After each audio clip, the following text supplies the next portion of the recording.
No world champion easily gives up their world title that they've earned the hard way in the ring, and I've proudly held the IBF world title in 2 reigns with pride and distinction, which is why it makes it very hard decision to relinquish the belt. It has been a pleasure to work with the IBF, and I would like to thank the president, Daryl Peoples, for allowing me to challenge and hold the distinguished belt that so many of the division's great champions have held before me.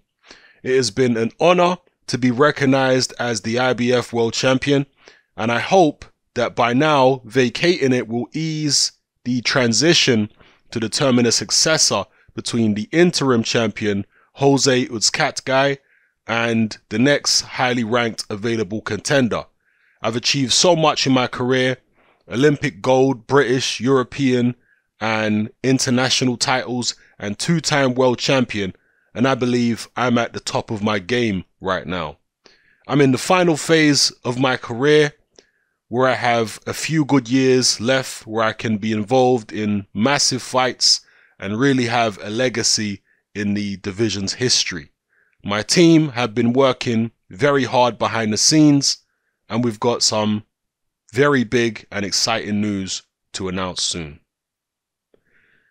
That was a statement by James Degale, who is now the former IBF super middleweight world champion. That's right, he has relinquished his title. Very interesting indeed. Now, why he's relinquished his title, we do not yet know. Obviously, people are going to say he was ducking Uzcategui. Well, he clearly don't want the Uzcategui fight. He's clearly working on another fight.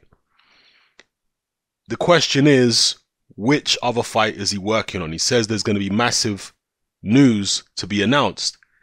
Is this going to be a fight against Billy Joe Saunders? Now, you would imagine that the Billy Joe Saunders fight would only make sense if there's a world title on the line. What's the point in the two guys fighting each other with no belt? Neither one, I mean, particularly Billy Joe, he's not a household name in the UK. James Degale has somewhat of a profile in the UK, but he's not that big these days. So without a belt, how much would that fight really sell? So is there a possibility that James Degale is considering moving down in weight to middleweight to fight Billy Joe? To me, that would seem unlikely. He's been a career super middleweight. I really wonder if he could make 160 pounds. But you never know. Boxing is a strange game, and stranger things have happened than that. So is that what's going to happen? Is James Degale going to move down to 160? Or is James Degale going to move up to 175 pounds and maybe chase a rematch with Badu Jack, or perhaps a title shot against one of the champions? Is that what's going to happen?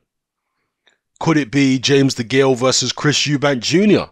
That's a rivalry which has been building over the years, and that is a fight right there that could, I reckon, make money without a belt, because Chris Eubank Jr.'s profile is big enough.